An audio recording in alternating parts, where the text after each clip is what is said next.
Bismillahirrahmanirrahim. Al-Fatihah ila ruhi sayyidina habibina syafi'ina Rasulillah sayyidina Muhammad ibn Abdullah sallallahu alaihi wa ala alihi wa sahbihi wa azwajihi wa dzurriyyatihi. Inna Allah ya'inu lil-rijali bil jannati yaqana bi asrarihim wa anwarihim wa 'ulumihim wa fadhim barakatihim fi dini wa dunya wal akhirah wa yaj'aluna min hisbihim wa yarzuquna mahabbatahum wa yatawaffana ala millatihim ويحشرنا في زمرتهم بالعافية وسلامة لهم الفاتحة.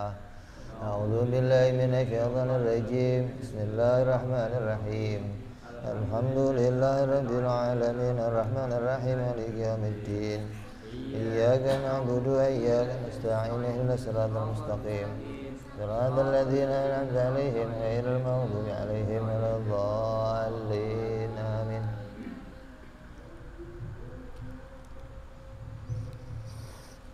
Bismillahirrahmanirrahim. Alhamdulillahirabbil alamin. Wassalatu wassalamu ala asyrafil anbiya'i wal mursalin sayyidina wa habibina wa syafi'ina wa maulana Muhammadin wa ala alihi wa sahbihi ajma'in. Amma ba'du. Qala musanniful kitab rahimahullahu wa nafa'ana bihi wa bi'ulumihi fid dharain. Allahumma aftah qulubana futuhal arifin wa bihikmatika wansur alaina birahmatika ya arhamar rahimin. Ila anqal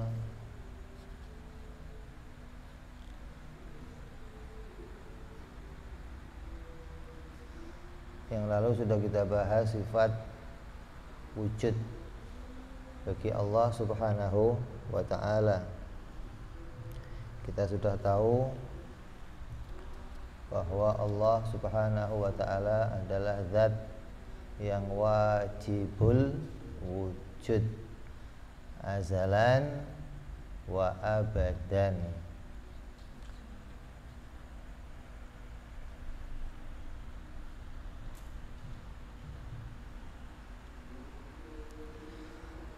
Mustahil Allah itu adam, mustahil Allah tiada. Dalilnya adalah wujudnya makhluk, wujudnya alam. Yang menciptakan alam pastilah zat yang wajibul wujud. Kemudian masuk kepada sifat yang kedua, yaitu wa yajibu fi haqqi ta'ala al-qidamu wa ma'nahu annahu ta'ala la awwala lahu. Qidam maknanya adalah tidak berawal. Ini qidam yang menjadi sifatnya Allah Subhanahu wa ta'ala. Qidam secara bahasa itu artinya dulu. Dulu itu bisa maknanya waktu yang lampau. Dulu ketika dimaknai masa, maka itu dulu yang menjadi sifatnya makhluk, sifatnya kita. Seperti dalam Al-Quran disebutkan adakal urjunil qadim, seperti pelepah kurma yang sudah tua, atau baitul qadim, rumah yang tua. Ini qadim maknanya zaman yang lampau. Tapi qadim yang menjadi sifatnya Allah bukan artinya dulu itu waktu, maknanya Allah itu terdahulu, maknanya Allah tidak berawal gitu loh. Bukan dulu banget, bukan. Kalau dulu banget udah tua sekarang. Namanya barang antik kalau begitu. Ya, qidam yang menjadi sifatnya Allah maknanya la awwala lahu, tidak berawal pada wujudnya. Zatnya, keberadaannya Allah itu tidak diawali oleh sesuatu. Ai lam yasbik wujudahu ta'ala adamun. Wujudnya Allah tidak didahului dengan ketiadaan. Kan kalau wujudnya kita kan ada, dulunya sebelum ada ini kita pernah nggak ada. Nah wujudnya Allah nggak demikian. Wujudnya Allah tidak didahului dengan tiada. Kalau wujudnya Allah didahului tiada, maka keberadaannya Allah butuh diwujudkan oleh yang lain. Karena nggak mungkin wujudnya Allah menciptakan dirinya sendiri, nggak mungkin. Yang namanya menciptakan itu kan kerjanya kudrat, kerjanya sifat kudrat. Nah sebelum ada wujudnya, kudratnya kemana? Kudratnya pada wujudnya siapa? Kalau kudratnya menciptakan zatnya, lah kudrat itu berdiri di mana gitu loh. Jadi nggak mungkin ada wujud itu diciptakan sendiri oleh dirinya sendiri, nggak mungkin. Wujud itu harus diciptakan oleh yang lainnya.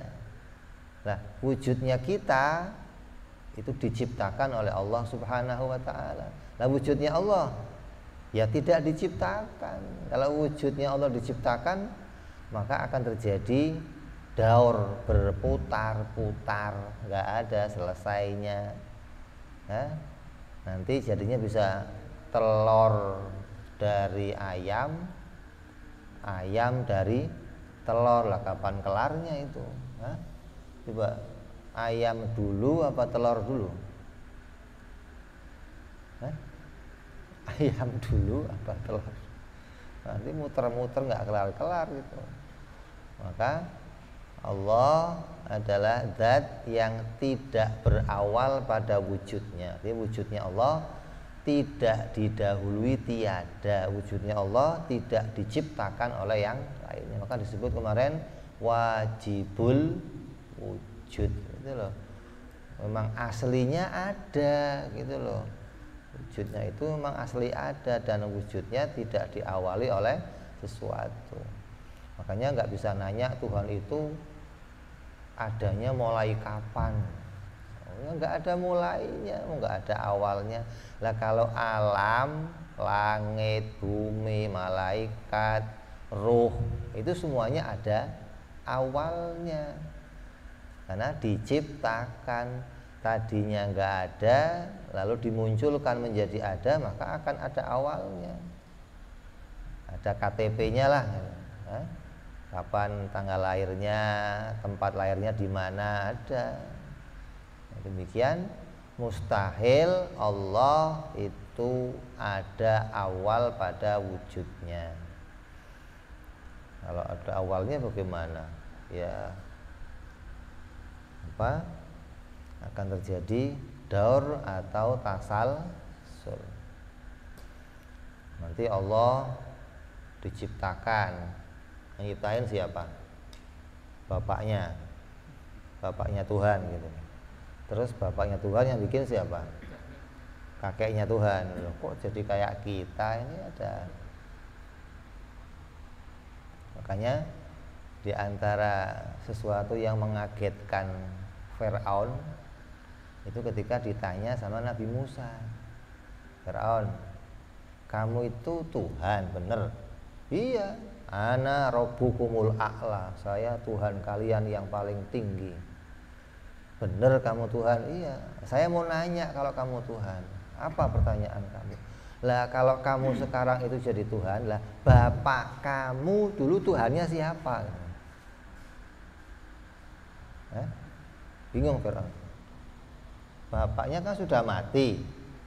Kalau Tuhannya baru muncul, berarti bapaknya nggak punya Tuhan dong dulu. Belum punya Tuhan. Firaun diem. Ketika dia ngaku dirinya Tuhan, dapat pertanyaan, kalau memang kamu sekarang baru jadi Tuhan, nah terus bapak kamu, kakek kamu dulu Tuhannya siapa? Apa dulu itu juga Tuhan juga? Tapi sudah mati. Sekarang melahirkan kamu Tuhan yang baru.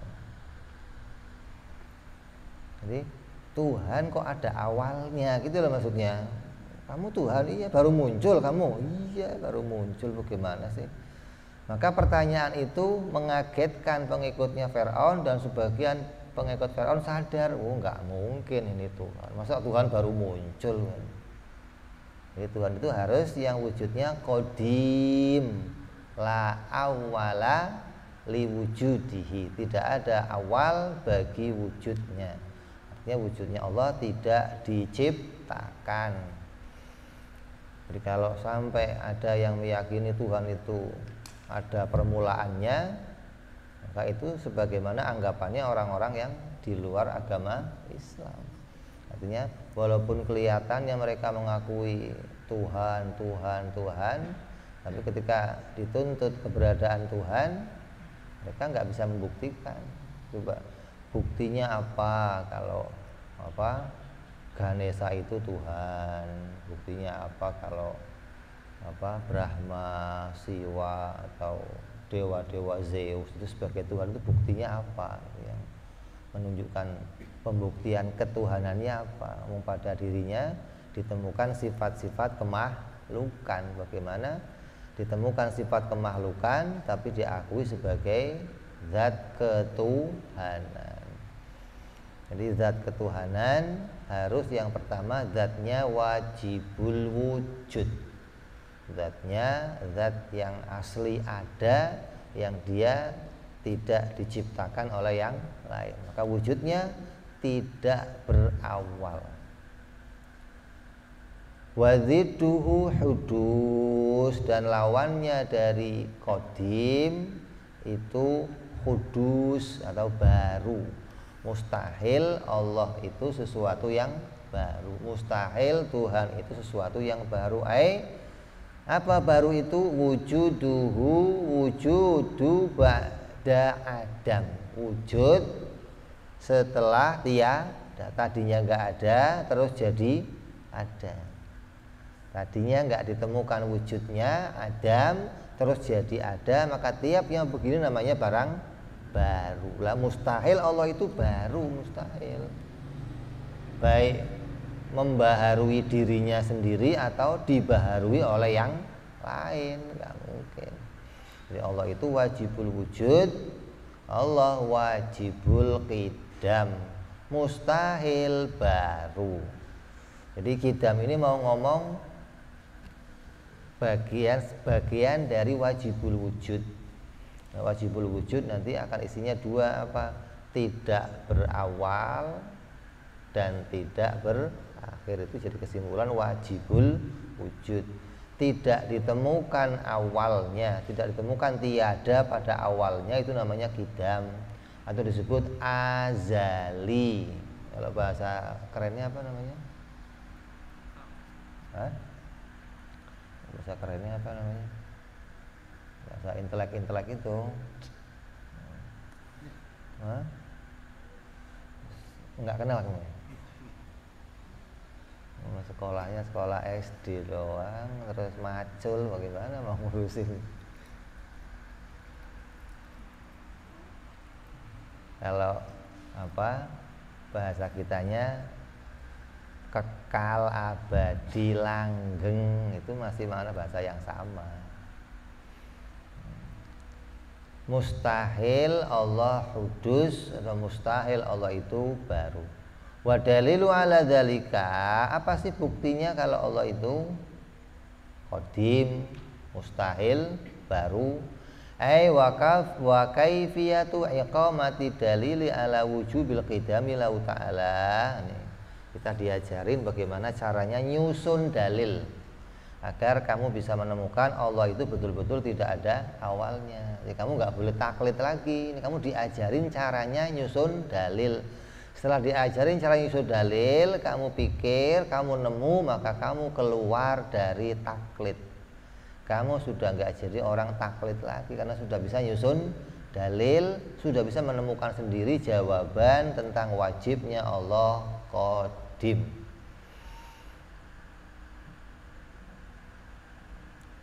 Caranya bisa kamu katakan dengan demikian, laulam yakun qadiman, pakai diparil atau pakai pengandean.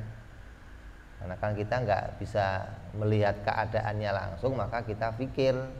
Nah, di pikiran kita hanya bisa menemukan begini, apabila Tuhan itu tidak qadim, maksudnya Tuhan itu tidak berawal, Tuhan itu umpamanya kok berawal, lakana hadisan, maka berarti dia itu wujudnya baru.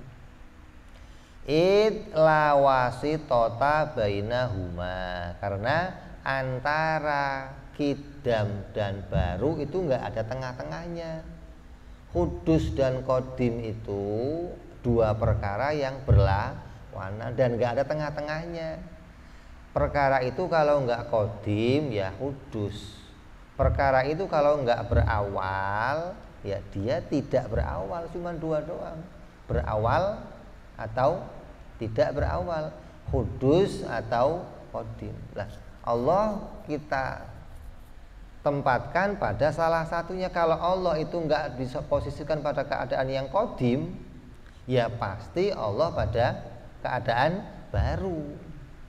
Lah kalau Allah itu baru, maka itu mustahil. Nah, kalau Allah baru berarti sama kayak kita dong. Dia tadinya enggak ada terus jadi ada. Kalau Allah itu tidak kidam, pasti baru. Karena antara baru dan kidam enggak ada tengah-tengahnya. Maka wajib kita tempatkan, kita sifatkan Allah dengan sifat kidam. Mustahil Allah bersifat baru. Annahu laukana hadisan. Nah, kalau Allah itu baru gimana? Kalau Allah itu baru, lahtaja ila muhdisin. Pasti Allah butuh kepada yang membaharui atau yang menciptakan. Kalau kata Habib Rizik, kalau Tuhan itu dilahirkan, bidannya siapa? Kalau Tuhan dilahirkan, bidannya siapa? Ya, jadi setiap yang baru itu pasti diciptakan. Nggak ada barang baru nongol sendiri, nggak ada. Setiap barang yang baru pasti diciptakan. Maka seperti yang kemarin kita ngomong, teori Big Bang itu pada ujungnya nanti terjadinya dia perkara yang baru. Pasti ada yang memunculkan, nggak mungkin tiba-tiba meledak sendiri, nggak mungkin. Atau tiba-tiba terjadi proses peledakan secara tiba-tiba, nggak mungkin. Ada sebabnya gitu loh. Ada yang memulainya gitu loh.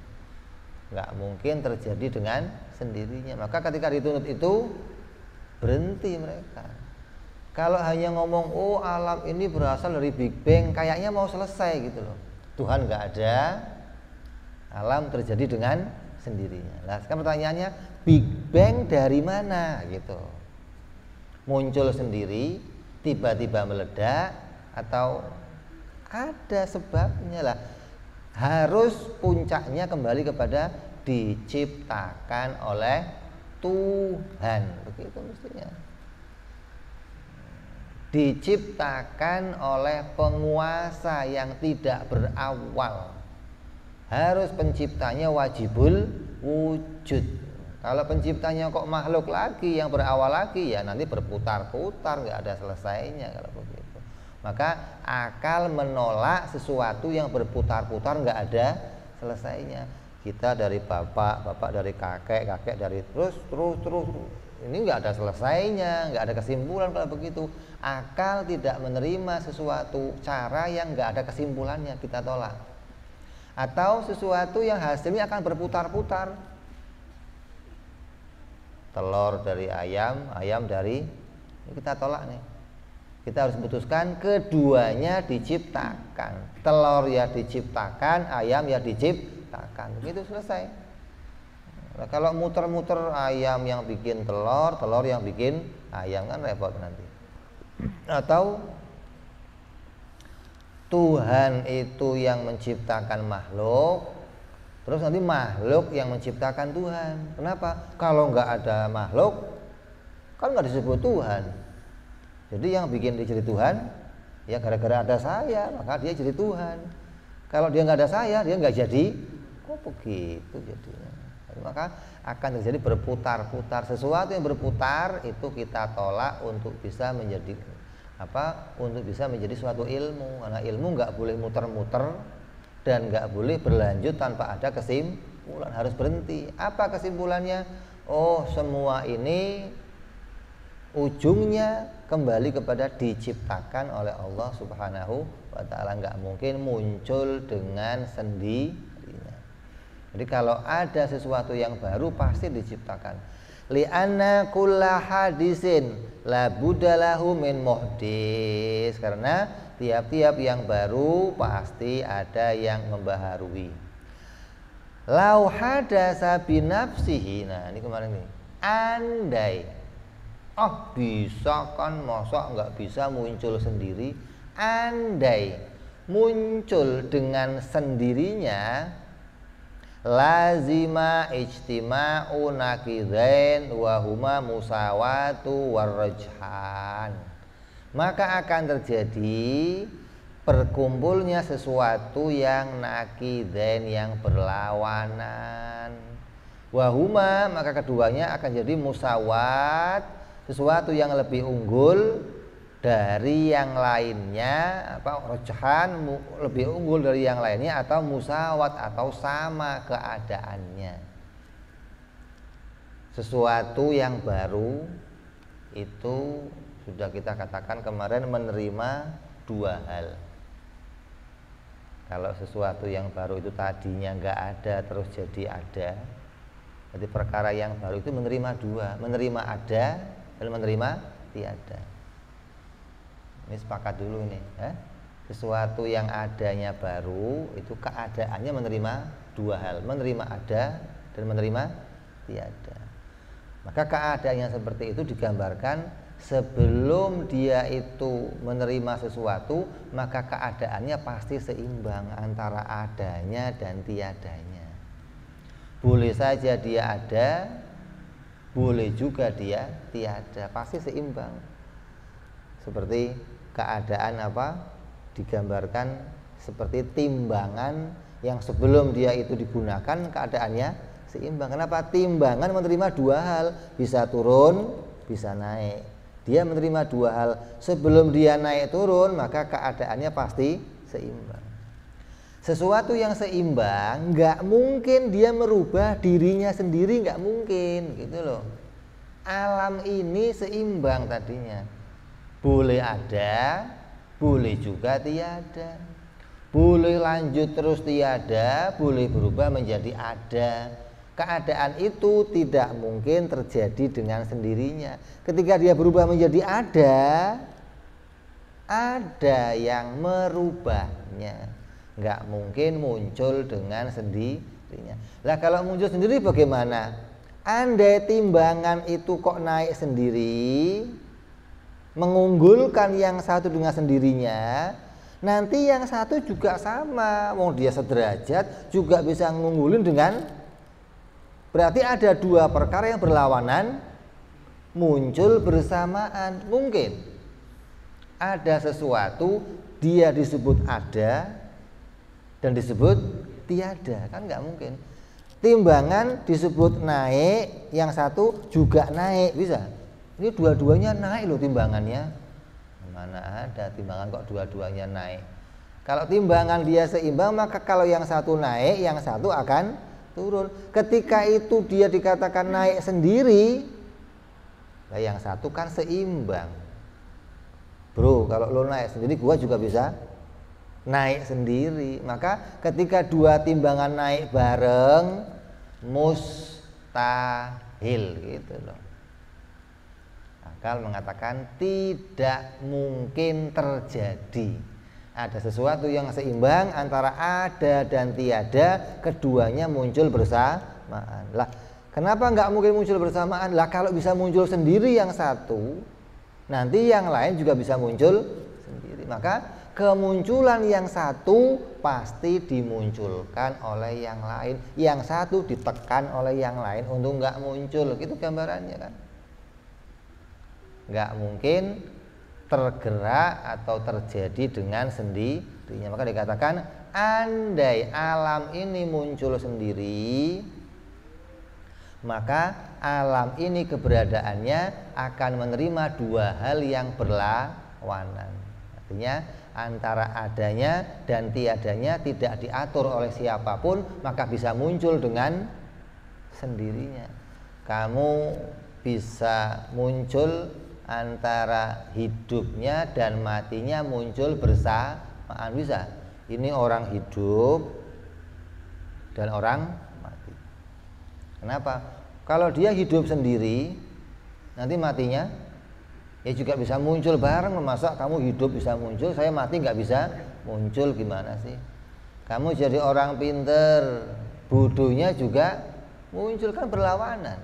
Maka sesuatu yang berlawanan antara ada dan tiada, hidup dan mati, pinter dan bodoh, itu nggak mungkin muncul sendiri, nggak mungkin.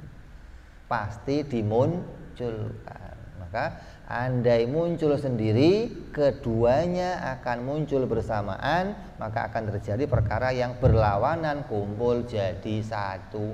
Ada dan tiada kumpul jadi satu. Gerak dan diam kumpul jadi satu, bisa. Sesuatu yang mustahil. Walakin huwa ikhtiyajuhu ta'ala ila muhdisin muhalun. Maka kalau begitu, butuhnya Allah kepada yang menciptakan itu hukumnya mustahil. Law ikhtaja ila muhdisin, apabila Allah butuh kepada yang menciptakan, muncul sendiri nggak mungkin. Butuh kepada yang menciptakan juga nggak mungkin. Kenapa nggak mungkinnya? Apabila Allah butuh sama yang menciptakan, lahtaja muhdithuhu ila muhdithin aidzon, maka penciptanya Allah akan butuh sama pencipta lagi. Allah kan pencipta alam, iya. Lah Allah diciptakan, iya. Siapa yang bikin? Ya bapaknya Allah. Kalau begitu nanti bapaknya butuh lagi diciptakan, butuh lagi diciptakan. Maka falazima dauru awi tasal sul, maka akan terjadi daur atau tasal sul, wahuma muhalani. Maka daur tasal sul bagi pemikiran akal hukumnya mustahil. La yumkinu wujuduhuma, tidak mungkin ada sesuatu bisa hasil dipahami dari daur dan tasalsul. Lalu muter-muter mana hasilnya? Berlanjut terus menerus mana hasilnya? Nggak ada hasilnya. Wa haitsu wajaba lahu ta'ala al-qidam, maka kalau kamu sudah bisa menyimpulkan daur tasalsul mustahil, maka wajib Allah itu berarti persifatan qidam. Mustahil Allah baru. Mustahil baru sudah kita tolak dari dua arah, baik baru itu muncul sendiri atau baru itu dimunculkan oleh yang lain. Kalau muncul sendiri akan terjadi dua perkara yang sama, bisa naik bersamaan. Kalau dimunculkan akan terjadi daur tasalsul. Ini cara mikirnya begitu gitu loh. Jadi nggak usah jauh. Kalau Tuhan dibikin, oh berarti ada bapaknya. Kalau ada bapaknya ya ada kakeknya. Kalau ada kakeknya ya ada buyutnya. Berarti ada nanti keturunan Tuhan. Lah kalau muncul sendiri ya gambarkan kayak timbangan. Nggak mungkin timbangan naik dengan, kenapa? Sesuatu yang menerima dua hal antara ada dan tiada, selamanya dia seimbang. Nggak mungkin bisa naik sendiri tanpa dikerjain oleh yang lain. Ini dalil yang ringkas yang kita dituntun untuk paham. Dengan tuntunan dalil ini kita sudah bisa memutuskan kalau Allah wajib qidam. Kalau masih kamu putuskan juga Allah ya ada sendiri, ya berarti kebangetan namanya. Sudah dituntun dengan dalil yang jelas kok masih nggak bisa mengambil keputusan. Harus diputuskan Allah qadim, Allah qidam, Allah tidak berawal pada wujudnya. Terus yang berikutnya wajibu fi haqqihi ta'ala al-baqa'u wa ma'nahu annahu ta'ala la akhira lahu. Sifat yang ketiga, wajib Allah bersifat baqa'. Apa baqa' maknanya? Maknanya la akhira lahu, tidak ada akhir bagi wujudnya. Tidak mungkin wujudnya itu ditemu tiadanya. Artinya wujudnya Allah itu nggak mungkin tersusul oleh tiada gitu loh. Kalau wujudnya kita kan wujudnya nongol, bisa tersusul oleh tiada. Artinya yang tadinya wujud menjadi tiada. Dalam wujudnya Allah nggak mungkin tersusul oleh tiada, karena wujudnya Allah hanya menerima ada. Kalau wujud itu kan seimbang tadinya, ada boleh, nggak ada. Ketika kita ada, boleh saja ada, ini tersusul oleh tiada, berganti. Yang tadinya nongol, contohnya siapa? Bapak-bapak moyang kita, kakek-kakek kita, dulunya ada, sekarang nggak ada, tersusul oleh tiadanya. Allah mustahil demikian gitu loh. Mustahil wujudnya Allah tersusul oleh tiada, mustahil wujudnya Allah berubah menjadi tiada, atau mustahil Allah itu adanya nggak selama-lamanya, nggak abadan. Layal haku wujudahu adamun. Artinya wujudnya Allah tidak akan dijumpai oleh tiada, nggak akan tersusul oleh tiada. Lah surga kan juga begitu. Surga kan juga dikatakan baqo, kekal. Apa kekalnya surga sama kekalnya Allah sama? Oh enggak. Kekalnya surga itu dikekalkan gitu loh. Kekalnya surga itu dilanggengkan. Karena surga itu keberadaannya, statusnya itu tetap perkara yang diciptakan. Ketika dia berstatus kemudian kok ada terus, maka keberadaan yang terus itu hasil diciptakan oleh Allah. Selama Allah mau, maka selamanya itu akan terus ada. Lah kalau sewaktu-waktu dia ditiadakan bisa enggak? Ya bisa sekali. Kayak contohnya ini lampu deh. Lampu ini nyala, kamu nyalakan terus, ya nyala terus sampai kapan? Sampai kamu pengen matiin. Kalau kamu nggak pengen matiin, ya nyala terus. Lah terusnya nyala itu berarti dilanggengkan gitu loh. Seperti keadaannya surga. Surga ada, tapi adanya terus, nggak hancur-hancur karena dilanggengkan oleh Allah. Yang bisa melanggengkan siapa? Ya zat yang langgeng gitu loh. Masa ente yang nggak langgeng mau melanggengkan, gimana sih? Kayak orang sekarang lah mau menciptakan sesuatu yang abadi. Oh dia yang nggak abadi mau menciptakan sesuatu yang abadi, gimana sih? Yang bisa bikin perkara itu abadi sesuatu yang abadi, begitu mestinya dong.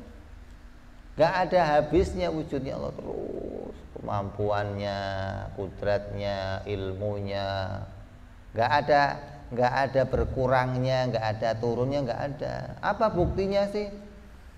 Kalau Allah itu langgeng, kalau Allah itu baqo. Ini kita setelah ngerti wajib qidam, wajib wujud dengan dalilnya, qidam dengan dalil, sekarang kita akan ngerti baqo dengan dalilnya. Allah wajib baqo, wajib langgeng, maknanya wujudnya Allah tidak ada akhirnya. Wa dalilu ala dzalika, dalilnya kalau Allah itu langgeng, kalau Allah itu baqo, enggak ada akhirnya, annahu laulam yajib lahu baqo la'am kana ayyakuna faniyan. Andai, ini pakai pengandaian lagi nih dalilnya. Pakai diparil namanya, atau dipretelin. Andai Allah itu enggak langgeng, andai enggak baqo, berarti bisa saja fana. Apa? Fana. Karena lawannya bako, fana. Maka dikatakan dunia ini dunia apa? Fana. Ini tempat yang fana. Kenapa fana itu? Yang tadinya ada bisa kembali tiada, namanya fana, hancur. Kalau yang tadinya nggak ada terus jadi ada, namanya baru. Yang tadinya ada terus tiada, namanya fana. Nah, Allah itu mustahil fana. Bakok dan fana sama, nggak ada tengah-tengahnya. Kalau nggak bakok, fana. Kalau nggak langgeng, fana lah. Kalau Allah nggak langgeng, berarti Allah bisa saja fana. Lah kalau Allah boleh fana bagaimana? Kalau Allah boleh saja fana, maka berarti Allah itu wujudnya baru, wujudnya barang jaiz. Andai Allah boleh tiada, berarti wujudnya jaiz. Jaiz itu apa sih? Tadi yang menerima dua perkara. Kalau Allah kan sudah kita putuskan dia wajibul wujud, hanya menerima satu keadaan, yaitu ada. Allah nggak menerima keadaan yang lain, tiada itu nggak diterima. Mustahil bagi Allah itu menerima tiada, baik tiada pada awalnya ataupun tiada pada akhirnya. Kalau tiada pada awal namanya qadim, azali. Tiada pada akhir namanya baqo. Mustahil Allah ada awal dan mustahil Allah ada akhir. Andai Allah itu ada akhirnya, lakana jaizal wujud, maka Allah itu pasti jaiz wujudnya. Lakin kaunuhu jaizal wujudi muhalun, tapi adanya Allah itu jaizal wujud itu mustahil. Kayak lampu inilah. Lampu ini kan sekarang mati apa hidup? Hidup. Tapi lampu ini sewaktu-waktu boleh mati. Kenapa lampu ini sewaktu-waktu boleh mati? Karena sebelumnya pernah nggak hidup, hidupnya baru, maka dia boleh aja kembali mati seperti yang dulu, gitu loh. Lampu ini kan hidup, iya, tapi walaupun dia hidup, nyalanya itu boleh menerima mati. Kok boleh menerima mati? Karena sebelumnya dia pernah mati.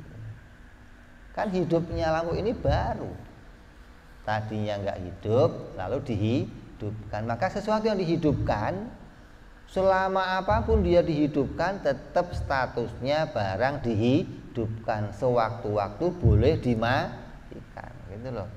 Surga selama-lamanya dia ada, iya, tapi statusnya sebagai barang jaiz nggak hilang, gitu loh. Walaupun dia disebut surga itu langgeng, tetap statusnya barang jaiz. Lah Allah langgeng tapi dia wajibul wujud, gitu loh, bukan jaizul wujud. Kalau langgengnya jaizul wujud dilanggengkan. Kalau langgengnya Allah itu langgeng yang wajib, yang langgengnya itu karena tidak berawal. Kalau surga langgeng tapi kan ada awalnya, dia diciptakan. Ruh itu mati enggak? Ruh enggak mati.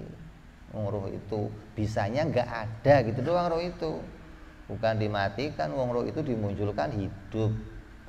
Ada awalnya. Sampai kapan ruh itu hidup? Ya enggak ada akhirnya, terus dihidupkan terus. Tapi ada awalnya. Statusnya ruh tetap barang jaiz. Surga barang jaiz, neraka barang jaiz. Walaupun dia statusnya langgeng, tetap dia menerima dua perkara. Boleh ada, boleh tiada.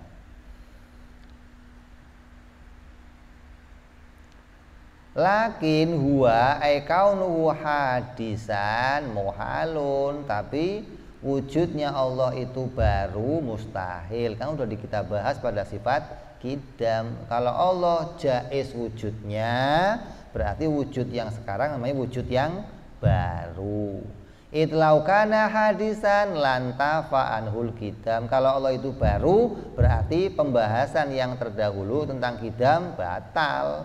Sedangkan yang terdahulu sudah kita yakinkan Allah wajib kidam. Kalau Allah wajib kidam, berarti nggak mungkin wujudnya baru. Kalau nggak mungkin wujudnya baru, berarti wujudnya pasti langgeng, pasti bako. Maka dikatakan tiap-tiap yang tidak ada awalnya pasti tidak ada akhirnya. Tapi jangan dibalik.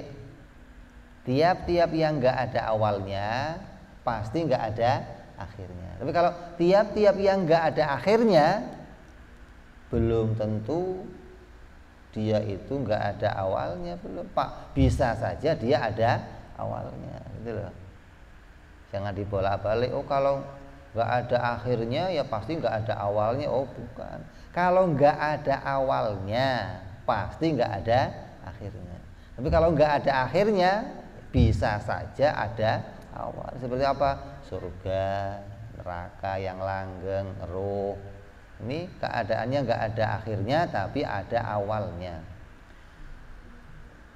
Lakin intifa'ul qidam anhu ta'ala muhalun. Tapi kidam bagi Allah itu nggak bisa kita tolak. Sudah kita nyatakan, sudah kita buktikan. Li'anahu qad qama dalil. Karena sudah kita dalili ala wujubil kidami lahu ta'ala, atas wajibnya kidam bagi Allah. Wa khaitu wajabal baqa. Maka apabila sudah kita putuskan Allah wajib kidam, maka pasti kita putuskan pula Allah wajib bako. Maka mustahil Allah itu fana. Mustahil Allah itu wujudnya mungkin saja berakhir. Ya enggak ada akhirnya. Kamu lihat matahari, ini yang gampang aja lah, matahari. Allah mampu melanggengkan matahari tanpa ada pengurangan. Baterainya habis atau perlu dicas, perlu. Itu menunjukkan Allah mampu melanggengkan sesuatu, gitu loh. Jadi kalau kamu mikir apa bisa ya surga itu selama-lamanya? Nah, kamu mikirnya matahari aja. Matahari bisa Allah ciptakan terus dalam keadaan yang sama terus. Udah berapa lama? Itu kalau umpamanya butuh listrik, itu kira-kira berapa kali ngecas itu? Butuhnya tenaga berapa itu? Tapi nggak ada pengurangan sama sekali. Menunjukkan Allah mampu melanggengkan sesuatu tanpa berkurang, gitu loh. Nggak terus lama-lama menurun, aduh habis. Nggak ada itu kalau pabrik sono, Tangerang, pabrik Jepang sono. Ini dengan melihat satu bukti ini kamu bisa menunjukkan Allah mampu melanggengkan surga, melanggengkan neraka untuk selama-lamanya. Maka kalau dia mampu melanggengkan ya dirinya, ya pasti zat yang maha langgeng, begitu dong. Masa bisa melanggengkan dirinya kok nggak ada, gimana? Terus yang nerusin siapa? Pewarisnya gitu. Maka dikatakan Allah itu mustahil punya anak, mustahil punya istri. Kenapa? Lah nggak butuh pewaris. Lu kira kerajaan mau diwarisin? Allah ya ada anaknya. Lah ada apa? Ada anaknya buat apa? Kan diutus langsung. Lah kan ada Rasul, ada yang lain, kok jadi ngutus anaknya bagaimana? Ini kok urusan sama anak? Anak kan terpercaya, udah aneh-aneh lagi nih. Dibayangkan kayak dirinya sendiri. Mau nemu Tuhan tapi masih bawa-bawa sifat dirinya yang nggak nemu. Apa yang ada pada kita harus dibuang dulu. Allah tidak akan mempunyai sifat-sifat sebagaimana sifatnya makhluk. Mustahil sifat kemakhlukan ada pada Tuhan. Sifat kemakhlukan diciptakan, sifatnya Tuhan tidak diciptakan. Bagaimana kamu bisa membayangkan ada sifat kemakhlukan pada Tuhan? Makanya nanti sifat yang berikutnya kita akan bahas menolak sifat bahwa Allah itu harus kita tolak dari adanya persamaan dengan makhluk. Ya, jadi jelas kita sudah disusun wajibnya Allah bersifat qidam, wajibnya Allah bersifat bako. Yang berikutnya, wajibnya Allah wa yajibu fi ta'ala mukhalafatul lil hawadis. Wajibnya Allah berbeda dengan makhluk, gitu dong. Jadi semua yang ada kaitan sama makhluk harus kita tolak, mustahil ada pada Allah. Maka dengan ini nanti kamu bersih, pikiran kamu nggak lagi nerawang, bayangin Tuhan, berhalusinasi, enggak, berhenti, putus. Hingga apapun yang masuk nanti itu nggak akan lagi menyebabkan kamu tertipu. Walaupun kamu didatangi fitnah-fitnah sebagaimana fitnahnya para wali, fitnah mereka hebat. Pernah terjadi mukjizat yang terjadi pada Nabi Musa alaihissalam. Nabi Musa itu dari jauh ngelihat api. Nah, dia ngomong sama istrinya, "Dia di sini saya mau ngambil api itu. Atau nanti saya mau kembali lagi dengan api." Dikira api biasa, begitu disamperin apinya nggak nempel di mana-mana, ngambang dong. Apinya ngomong, "Musa, saya Allah." Maka Nabi Musa nerima wahyu. "Buka sendal kamu, naik ke gunung Tursina." Naik tuh. Akan terima wahyu di situ Nabi Musa. Nah itu ngomongnya pakai suara. Ya kan diceritain, nah Allah ngomong. Nah kan kita sudah ngaji nanti. Ngomongnya Allah bila sautin wala harfin, tanpa suara, tanpa huruf. Nah terjadi pula sama Syekh Abdul Qadir Jailani radhiyallahu anhu. Ketika setan biru muncul di hadapan Syekh Abdul Qadir dengan nyala yang indah, tahu-tahu sinar itu ngomong, "Abdul Qadir, saya Allah." Gimana itu? Nah kalau ente yang menemukan, ngomongnya apa? "Mulai sekarang Abdul Qadir, yang sudah saya perintahkan nggak usah kamu kerjakan, yang saya larang bebas kamu lakukan." Kata Syekh Abdul Qadir, "Oh iya, Nabi Musa juga pernah nerima yang begini nih," gitu. Cuman ya nggak begini ceritanya, masa sih? Yang ada itu ngasih perintah, kok malah bubarin perintah sih, bagaimana? Syekh Abdul Qadir hanya lihat dari arah nggak mungkin sesuatu yang telah diputuskan para rasul diperintah dibebaskan untuk seseorang, nggak mungkin. Maka kalau ada orang kok ngaku ma'rifat terus nggak sholat, nggak ada. Itu pasti ketemu setan biru tadi. Hati-hati nih. Iya. Coba ada orang lagi aras-arasan sholat, lagi males sholat, tahu-tahu setan biru datang, "Saya Allah, mulai sekarang kamu nggak usah sholat." Kira-kira kamu terima kasih nggak? "Masya Allah, ya Allah, baik banget sih. Mulai sekarang saya nggak sholat, dah bebas, sudah ma'rifat saya." Tertipu sama setan? Nggak mungkin. Dari arah apa yang telah diberlakukan Rasul itu akan berlaku sampai kiamat, nggak ada lagi. Nabi sampai meninggalnya sholat, nggak ada cerita ada orang ahli tauhid ma'rifat nggak sholat, nggak ada. Itu tertipu sama setan biru. Jadi harus kamu tolak. Segala apa yang ada persamaan dengan Allah, dengan makhluk, mustahil itu Tuhan. Kalau kamu bisa nyambung, kalau kalimatnya kayak tadi yang fitnah Syekh Abdul Qadir, kamu bisa lihat jelas. Lah kalau kalimatnya nggak begitu, kamu dikasih perintah ini, perintah itu, dari mana? Ya ada suaranya, itu yang mustahil. Tuhan kok ada suaranya sih, bagaimana? Jadi kita akan tolak nanti segala apapun yang menunjuk pada persamaan kepada Allah itu mustahil. Fal mukhalafatu lil hawadisi ay al mukhalafatu lil makhluqat ibaratun ala salbil jirmiyah wal ardhiyah wal kulliyah wal juz'iyah walawazimuha anhu ta'ala. Yang dimaksud mukhalafah kepada perkara yang baru, semua yang baru itu mustahil Allah demikian. Yang bikin kotak ini mustahil sama dengan kotak ini, kan begitu. Oh ya, gelas ini dibikin sama gelas yang itu mungkin. Masa ada gelas bikin, yang bikin gelas mesti nggak sama dengan itu. Pikiran awal begitu aja, yang paling gampang. Nggak mungkin yang bikin botol sama dengan botol, nggak mungkin. Secara gampang begitu kan.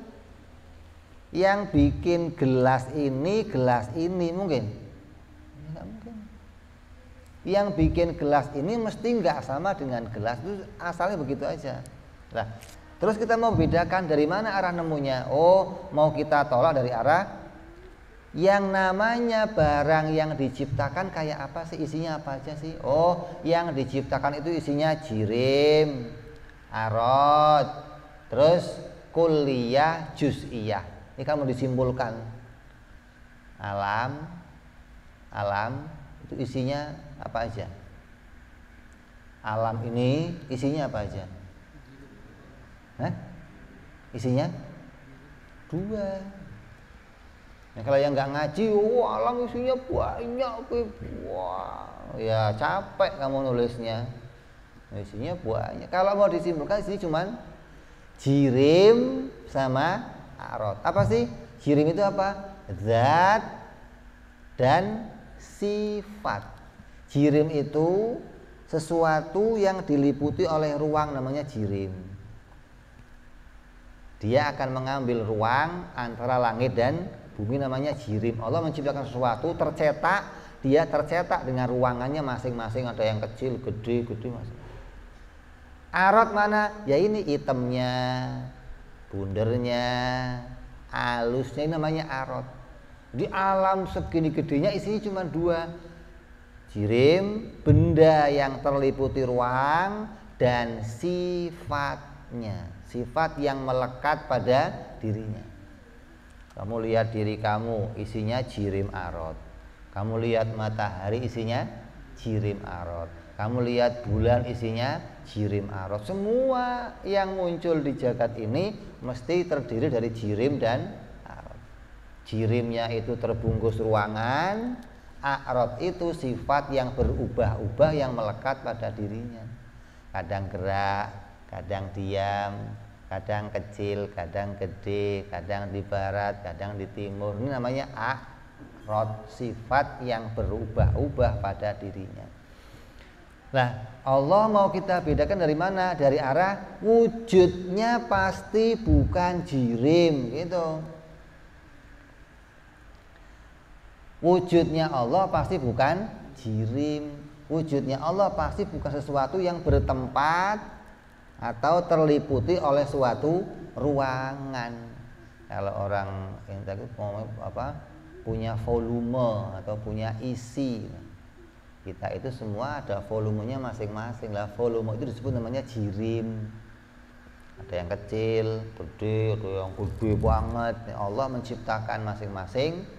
Wujudnya kita itu diliputi oleh ruangannya masing-masing. Tergantung seberapa Allah kehendaki gedenya kamu, ya segitu ruangan kamu. Nah, selain kamu punya jirim, maka kamu juga punya arad, sifat yang ada pada diri kamu, yang sifat itu berubah-ubah. Sifat itu jangan dimengerti watak. Ini banyak orang nggak paham juga kadang. Orang itu punya sifat, maksudnya watak gitu loh. Sifat itu ya termasuk watak juga sifat, tapi nggak cuma watak saja, apa saja. Sesuatu yang berdiri pada benda itu namanya sifat. Hitam ya sifat, bunder sifat, sehat sifat, pinter sifat, melihat sifat, apa saja yang dia itu berdiri pada suatu benda maka namanya arad, gitu loh. Kalau sifat itu umum, pada Allah boleh, pada kita boleh, tapi kalau arad itu khusus pada kita, gitu loh. Zat itu umum, pada Allah boleh disebutkan, pada kita juga boleh, tapi kalau jirim itu khusus, zatnya kita, zatnya makhluk. Kenapa? Karena jirim itu zat yang dirinya diliputi suatu ruangan atau terdiri atas ruangan secukup dirinya sendiri. Maka Allah mau kita bedakan dari arah dia bukan jirim, dia bukan a'rad, dan dia bukan susunan. Kuliah itu maknanya wujudnya tersusun-susun kayak kita nih, ada kaki, tangan, kepala tersusun, atau juz'iyah satu bagian yang enggak tersusun kayak apa? Air. Allah itu ya bukan tersusun-susun atas beberapa bagian, dan juga bukan satuan sendirian doang kayak air, bukan. Ini mau kita bedakan dari 4 perkara. Walawazimuha anhu ta'ala, dari apa-apa yang menjadi kelazimannya bagi Allah. Falazimul jirmiyah, apa sih yang lazim pada jirim, yang pasti pada jirim apa sih? Atahayyuz. Yang lazim pada jirim, yang pasti pada jirim itu menempat. Maka kamu nggak boleh ngomong Allah itu ada tempatnya. Tempatnya Tuhan di mana? Wajib kita iman Allah zat yang tidak butuh pada tempat. Tapi kan kalau anak-anak kita nggak ngerti, anak kamu yang masih kecil kamu kenalkan kepada Allah, Tuhan akan nanya lah, Allah di mana Pak? Pasti akan nanya. Nah kalau kamu yang nggak ngaji, jawabnya apa? Jangan nanya, iman aja. Semua pelajaran tentang ketuhanan ketika mereka buntu, maka pasti akan menggunakan jurus pamungkas, diem, jangan nanya, imani saja. Mau itu Kristen, mau itu Buddha, mau itu Konghucu, mau Yahudi, mau Nasrani, ketika ada pertanyaan dari umatnya, pengikutnya tentang suatu ketuhanan, dia nggak bisa jawab, ujungnya apa? Diem, imani saja. Kita nggak bisa begitu. Kenapa? Allah perintahkan kita fa'lam annahu la ilaha illallah. Allah perintahkan kita untuk tahu tentang Tuhan, dan Allah memperkenalkan dirinya kepada kita hingga kita tahu tentang sifat-sifat ketuhanannya Allah. Yang lazim dengan jirim itu menempat. Nah, kalau kamu ditanya Allah itu tempatnya di mana? Kan saya. Jawabnya apa kamu?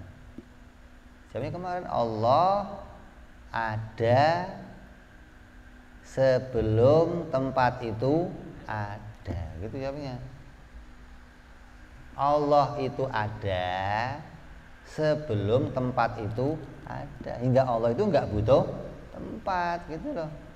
Nah, kalau tempat itu ada baru Allah ada. Ini namanya Allah kayak kita, jadinya butuh tempat. Allah itu ada sebelum tempat itu diciptakan oleh Allah menjadi ada. Hingga Allah nggak terikat, nggak terkait sama tempat, sama ruangan.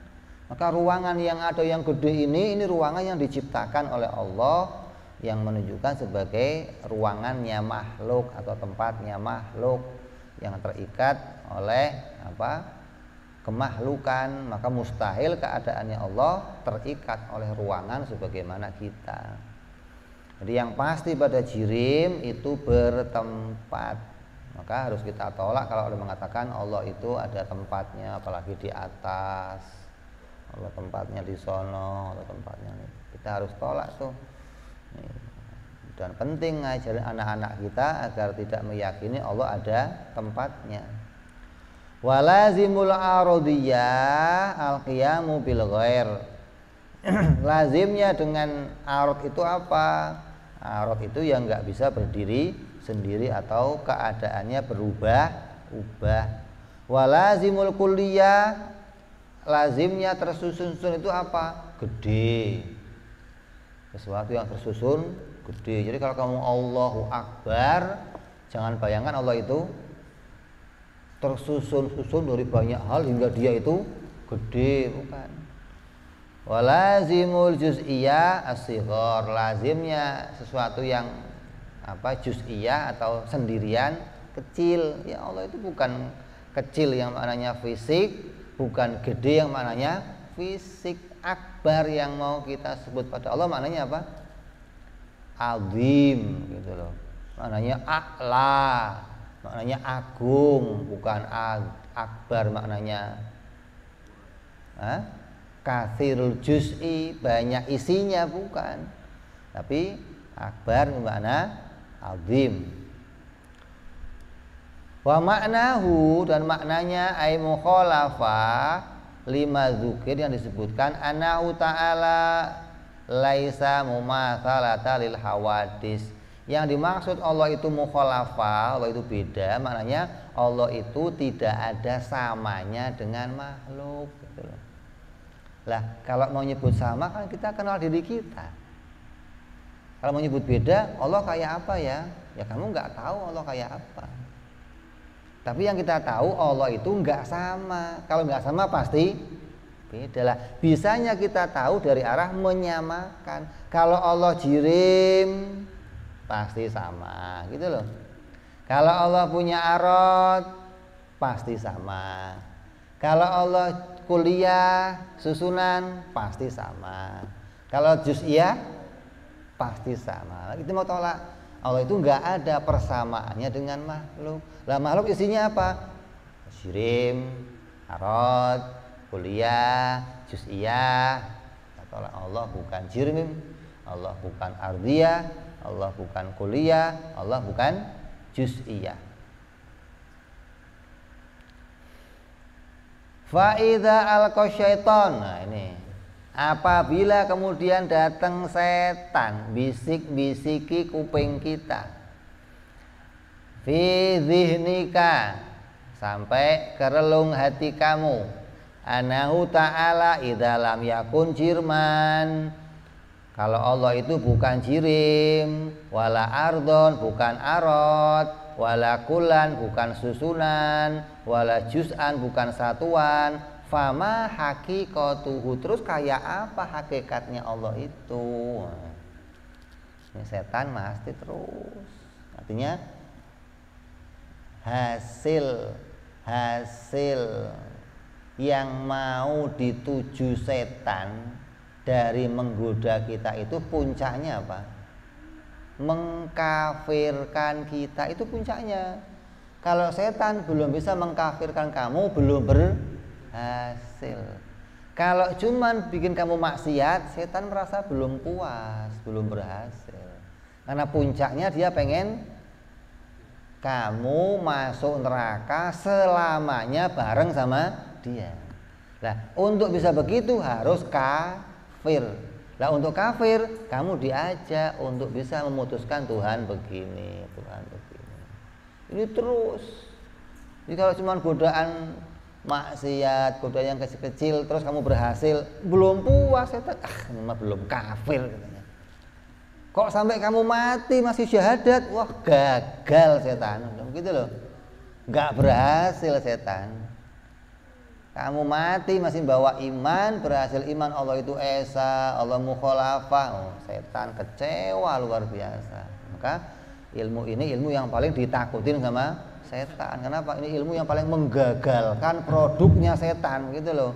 Nggak ada ilmu lain, nggak ada. Produk lain paling gagalin kecil. Dan setan belum puas dengan itu. Maksiat, kibir, minum arak, zina. Ketika orang ngelakuin itu, setan senengnya masih seneng yang kecil. Ibarat kalau mau dikasih peneng jenderal, itu baru mayor, kamu mah belum berhasil. Makanya dikisahkan, ada kisah kalau maghrib itu setan itu semua lapor ke bos, big bossnya iblis. Maghrib semua kumpul melaporkan hasilnya di hari itu, goda orang apa. Oh, saya tadi ninggalin orang lagi zina, saya ninggalin orang lagi minum arak, saya ninggalin orang lagi. Ini masing-masing merasa membawa hasil, diceritakan kepada juragannya, tapi nggak ada yang, artinya nggak disematkan yang penghargaan yang tinggi gitu loh. Dari yang paling maksiat yang paling tinggi apa? Saya tadi ninggalin orang apa? Namimah. Saya ninggalin orang lagi berantem. Itu diantara yang lain itu dianggap paling hebat, diantara kerusakan fisik. Apa? Kalau sudah berantem akan nimbulin apa? Terus. Kalau cuma zina itu sendiri, nggak nimbulin kerusakan yang berat gitu loh. Dia maunya itu kalau maksiat yang rusak semua, itu baru top. Nah, sini kasih pangkat jenderal 1 nih, Gus, bisa bikin kerusakan gitu loh. Lah yang paling rusak lagi kalau apa? Bisa sampai mengkafirkan. Wah, ini jabatannya ente. Nah, sini jelis. Nah, Masya Allah. Kok bisa ngerusak apa? Bisa ngerain dukun-dukun sampai ngerusak banyak akidahnya orang. Oh, setan bahagianya luar biasa. Makanya ini ilmu yang paling ditakutin setan. Kenapa? Karena semua rencana setan, produk setan gagal, hancur dengan adanya kamu bertauhid, iman kepada Allah Subhanahu wa taala. Apabila setan menggoda itu, fagul, maka katakan fi raddi dzalika la a'lamullaha illallahu. Katakan untuk menolaknya, enggak ada yang tahu hakikatnya Allah kecuali Allah itu sendiri. Dan kamu enggak diperintahkan untuk tahu hakikatnya Allah kayak apa, enggak ada. Kamu diperintah mengimani Allah enggak sama dengan makhluk itu. Diperintah iman Allah enggak sama dengan makhluk. Ya enggak samanya gimana? Bukan arad, bukan jirim, bukan kuliah, bukan juz'iyah. Maka dengan tahu itu kamu iman Allah enggak ada yang bisa dijumpai samanya di alam semesta ini. Nah, apapun yang kamu jumpai di alam ya pasti isinya 4 tadi. Kalau enggak dia jirmiyah, ardiyah, kulliyah, juz'iyah. Hingga kamu ketemu dengan apa saja, sampai nanti kamu ke akhirat dijumpai dengan zat yang ngaku Allah. Ketika masih kamu jumpai 4 ini, bukan Tuhan kamu. Itu pedoman kita. Maka dengan ini kamu tahu, kamu nggak akan tertipu lagi. Yang kayak apa sih Tuhan, nggak tertipu. Nah kan jangan sampai nanti kamu ketika ketemu Allah, apa ini Tuhan ya? Kan repot kamu. Selama ini sudah ngaji, begitu ketemu Allah, kamu Tuhan saya. Loh kok aneh loh kamu itu. Ngaji bertahun-tahun, menyembah bertahun-tahun, ketemu Allah malah apa ini Tuhan saya kan? Nah kamu ini gimana sih? Lah mesti kamu yakin ini Allah. Kenapa? Ketika nggak ada ini, bukan jirim, bukan arad, bukan kuliah, ya, ini Tuhan pasti begitu. Nggak ada yang lain lagi, nggak ada. Jadi kamu nggak boleh terus ragu ketika ketemu Allah. Apa ini Tuhan saya? Allah kan aneh kan. Kayak ada yang lain lagi, nggak ada yang lain lagi, nggak ada. Kalau 4 ini nggak kamu jumpai, itu pasti Tuhan, gitu loh. Selagi kamu jumpai yang 4 ini, itu makhluk, bukan Tuhan. Mau dia ngaku Tuhan, mau dia ngomong saya Tuhan, kamu makhluk. Kenapa? Masih dijumpai 4 ini, gitu loh. Ini yang menjadi pedoman kita mengenal kepada Allah Subhanahu wa taala dari arah itu. Jadi kalau ada bisikan, tolak. Allah tidak sama dengan makhluk, dan yang tahu hakikatnya Allah hanya Allah itu sendiri. Fa huwa ta'ala laisa bijismin musawwarin wala bijauharin mahdudin muqaddarin. Maka Allah itu bukan seperti jisim yang dapat digambarkan, berbentuk jauhar yang dapat dihitung-hitung, diukur, kayak air, api, tanah. Makanya orang-orang Arab nanya sama apa? Nabi Muhammad, Tuhan kamu itu dari apa? Perak, tembaga, emas, perunggu. Kata Nabi apa? Qul huwallahu ahad. Kok pakainya ahad, enggak qul huwallahu wahid? Kan sama wahid sama ahad. Ahad dalam bahasa Arab maknanya menolak. Tidak ada satu pun yang seperti dia, gitu loh. Kalau ngomong wahid, ngomongnya satu tapi barangnya ada. Kalau bicara ahad, enggak ada satupun yang seperti dia. Kayak orang ya, ada kamu ngomong banyak orang kamu undang, tapi enggak ada satupun yang datang. maka kamu ngomongnya laisa ahadun, nggak ada satupun yang datang. Kalau kamu ngundang orang banyak terus ada satu yang datang, maka ngomongnya wahidun, satu ini yang datang. Jadi ini kalimatnya. Jika ngomong ahadun maknanya nggak ada satupun, begitu loh, yang sama seperti dia. Jadi dalam bahasa Arab sudah punya kode pemahaman, ngomong wahid, ngomong ahad itu sudah maknanya makna subut dan makna nafi, gitu loh. Ahad itu mengandung makna nafi, nggak ada satupun yang seperti dia. Allah bukan jisim, kita ini namanya jisim. Dalam bahasa apa kita disebut namanya susun dari beberapa unsur-unsur, ada tangan, ada darah, ada tulang, ada urat, ini namanya tersusun dari beberapa unsur, namanya jisim. Allah bukan demikian, juga bukan jauhar, apa satuan kayak air, api. Api kan satuan, nggak tersusun-susun. Apa susunannya api? Nggak ada. Air, air, nggak ada tangannya air, kakinya air, atau satu susunan air. Falaisa lahu yadun, maka Allah itu nggak tersusun dengan adanya tangan, wala ainun, tidak dengan mata, wala udhunun, tidak dengan telinga, wala ghairu dzalik min sifatil hawadis, dan tidak pula dengan hal-hal lain yang menjadi sifatnya makhluk.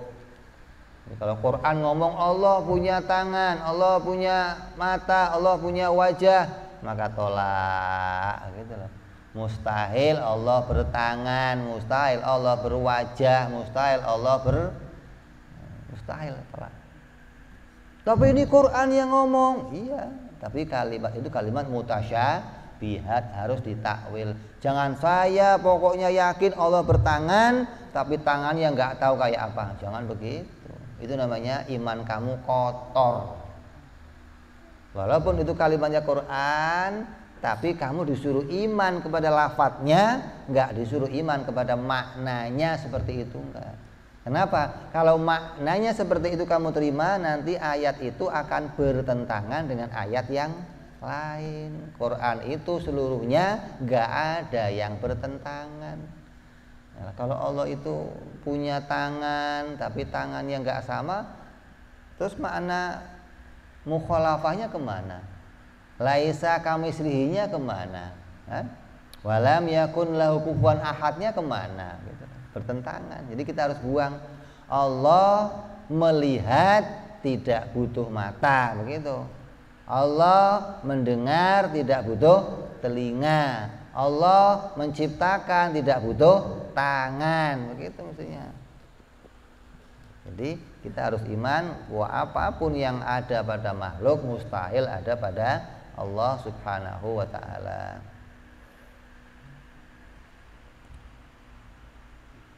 Li'annahu la yumathilul ajsam, karena Allah itu semuanya tidak menyerupai jisim, la fit takdir wala fil qabulil inkisam, tidak pada ukurannya, tidak pada bentuknya, dan juga tidak pada ukurannya, wala yahuluhul jauhar, dan juga bukan tidak dapat ditempati oleh unsur-unsur yang lain.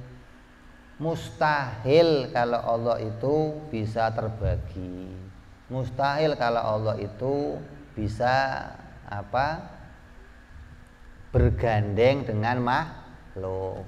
Allah duduk di atas singgasana, berarti Allah kumpul dengan makhluk. Berarti dia sama-sama jirim kalau begitu. Atau ada bagian dari dirinya Allah bisa dilepaskan kepada kita, seperti pahamnya orang yang mengatakan ruh itu tidak diciptakan, tapi ruh itu dari dirinya Allah dilepaskan untuk datang kepada makhluk. Ini mustahil. Ada bagian dirinya Allah yang terpisah dari dirinya terus melekat pada makhluk. Ini kita tolak, itu berukuran yang mustahil. Allah itu bertubuh ya mustahil. Allah itu terbagi-bagi juga mustahil.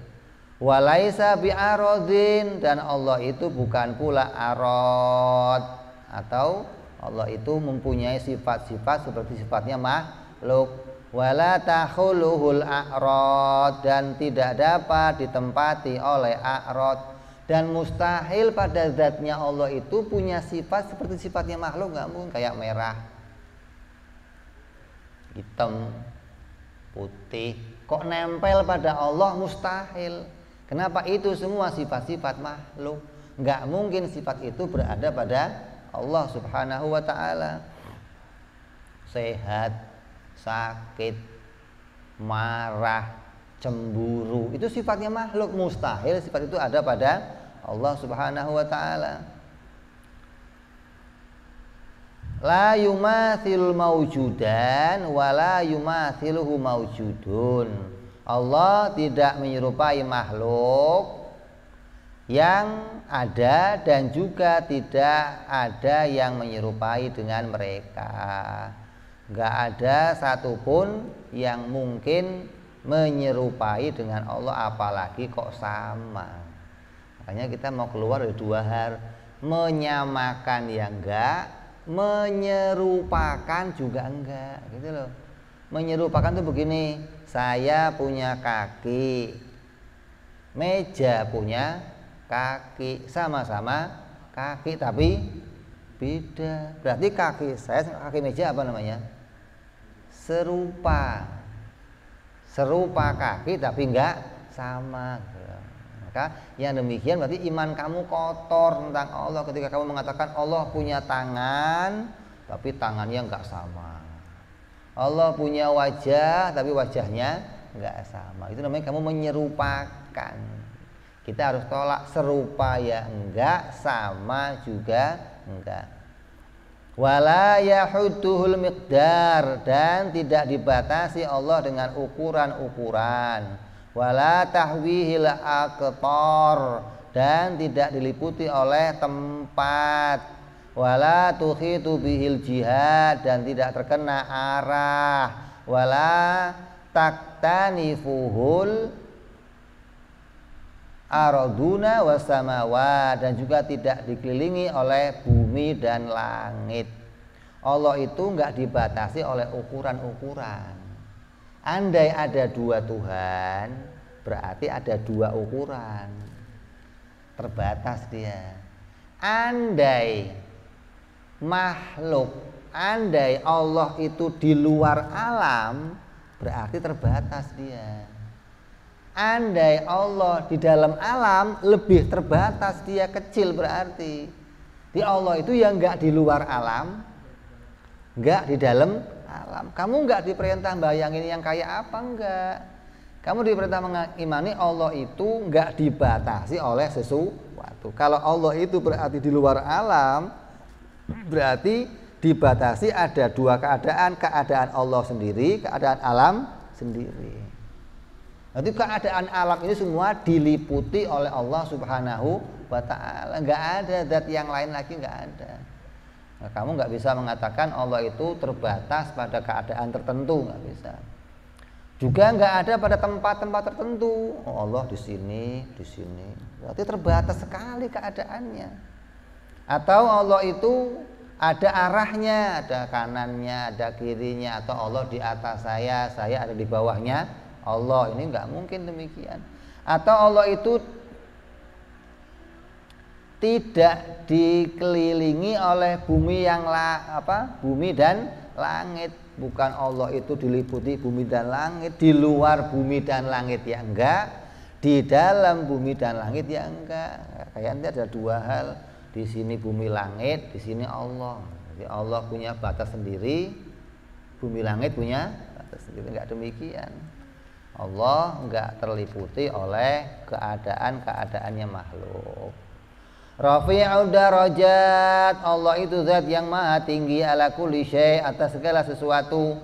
Wa ma'adzalika huwa aqrabu ilal abdi min hablil warid, dan dia lebih dekat kepada hamba daripada urat-urat nadi mereka sendiri. Wa huwa ala kulli syai'in syahid, dan Allah atas segala sesuatu itu menyaksikan. la yumathilu qurbahu qurbal ajsam, dan kedekatannya Allah dengan kita bukan seperti kedekatannya benda dengan benda. Ini benda, ini benda. Dekat enggak? Hah? Dekat enggak? Kalau begini lebih dekat. Kalau begini, lah kalau benda ini sama buku ini dekat enggak? Dekat enggak? Ada enggak yang lebih dekat lagi? Allah dengan hamba lebih dekat. Bayangkan kalau ini sama ini kan dekat. Ada yang lebih dekat apa? Diri kamu dan urat nadi kamu. Allah lebih dekat lagi dari itu. Terus kayak apa lagi dong? Ini urat nadi dan kamu sudah jadi satu. Allah lebih dekat lagi dari itu. Yang bagaimana maknanya? Maknanya kita itu ada di ilmunya Allah Subhanahu wa taala, gitu loh. Mana dekat di situ maknanya kita semua ada dalam liputan ilmunya Allah. Maka ya nggak ada jaraknya lagi, nggak bisa dikatakan berjarak. Sesuatu yang ada di ilmu itu nggak bisa dihitung jarak. Kayak kamu di pikiran kamu bisa bayangin Monas. Kalau diri kamu dan Monas jaraknya jauh. Tapi Monas yang di ilmu kamu dengan kamu jaraknya berapa senti? Gitu loh. Itu namanya sesuatu yang di ilmu kamu itu dekat dengan kamu. Lah kita ini ada di ilmunya Allah, diliputi oleh ilmunya Allah Subhanahu wa taala. Dikatakan Allah itu lebih dekat dengan segala sesuatu, dan dekatnya bukan pakai senti, bukan pakai meter, bukan pakai ukuran. Dekatnya maknanya dekat yang maknanya di ilmunya Allah, diliputi kita oleh ilmunya Allah Subhanahu wa taala. Lah atas segala sesuatunya Allah yang menyaksikan. Bagaimana yang di ilmunya nggak disaksikan sih, bagaimana? Ta'ala ayyahwihi makanun, Allah maha suci dari dianggap punya tempat. Kama taqaddasa an ayyahuddahu zaman, sebagaimana Allah juga maha suci dari adanya waktu. Gak terkena zaman dan gak terkena tempat. Maka gak boleh kamu ngomong tempatnya Allah di sana, tempatnya Allah di sana. Atau Allah terkena waktu. Ini sering nih kita ngomong Allah nggak terkena waktu, tapi kadang-kadang waktu ngomong meletakkan waktu kepada Allah. Kayak ngomong, dan dikala Allah berfirman, dikala Allah berfirman, dan waktu Allah mencipta, ngomong waktu pada Allah. Tapi kan tulisannya begitu, bahwa itu kala Allah, dan tatkala Allah ngomong, mestinya ngertiin jangan begitu. Artinya dan tatkala malaikat mendapat berita dari Allah, begitu mestinya dong. Bukan tatkala Allah ngomong sama malaikat, bukan. Jadi mau membuang makna zaman yang ada pada Allah. Dan ketika malaikat menerima berita Allah, begitu. Bukan ketika Allah ngomong sama malaikat, kan beda nih. Ketikanya diletakkan kepada malaikat, jangan ketikanya diletakkan kepada Allah. Maksudnya kita membuang makna zaman yang ada pada Allah Subhanahu wa taala. Allah mustahil terkena zaman. Kana qabla ayyakhluqaz zaman wal makan wa wal an alama alaikan. Sebagaimana kata Sayyidina Ali itu, adanya Allah, kana Allah qabla ayyakhluqaz zaman. Adanya Allah itu sebelum adanya tempat dan waktu. Waktu belum ada, tempat belum ada, Allahnya ada. Maka Allah nggak terkait sama tempat dan waktu. Wahwal an, dan adanya Allah alama alaihikan, sebagaimana adanya Allah sebelum bumi ada, sebelum waktu ada, sebelum zaman. Ya Allah ya begitu. Nggak ada keadaan yang berubah setelah menciptakan zaman dan tempat dan sebelum menciptakan zaman dan tempat. Ini yang wajib kita imani dari tidak adanya sama antara kita dan Allah. Mustahil sama, maknanya mustahil Allah itu jirim, mustahil Allah itu arad, mustahil Allah itu kuliah, mustahil Allah itu juz'iyah. Ini kita akhiri sampai hari ini, sampai pembahasan ini. Kita bahas besok tentang dalil. Bagaimana membuktikan kalau Allah itu mukhalafah lil hawadis, insya Allah. Wallahu a'lam bishawab. Ila hadratin Nabi. Al-Fatihah. A'udzu billahi minasyaitonir rajim. Bismillahirrahmanirrahim. Alhamdulillahirabbil alamin arrahmanir rahim maliki yaumiddin. Iyyaka na'budu wa iyyaka nasta'in. Ihdinas siratal mustaqim. Siratal ladzina an'amta 'alaihim ghairil maghdubi 'alaihim waladdallin. Amin. Ya Rabbana i'tarafna bi anana iktarafna wa anana asrafna ala ladha ashrafna fatub alaina tauba taghsil kulli hauba wastur lana aurati wa amin rawati waghfir li walidina Rabbi wa mauludina wal ahli wal ihwani wa sairil hillani wa kulli dhi mahabbah au jiratin au suhbah wal muslimina ajma' amina Rabbi fadlan wa judan mannan la biktisabi minna Mustafa Rasuli nadha bi kulli suli salla wa sallam Rabbi alaihi andal habbi wa alihi wa sahbihi dada tansi suhbi walhamdulil ilahi fil badi wa tanahi Subhana rabbika rabbil izzati amma yasifun wa salamun alal mursalin walhamdulillahi rabbil alamin. Assalamualaikum warahmatullahi wabarakatuh.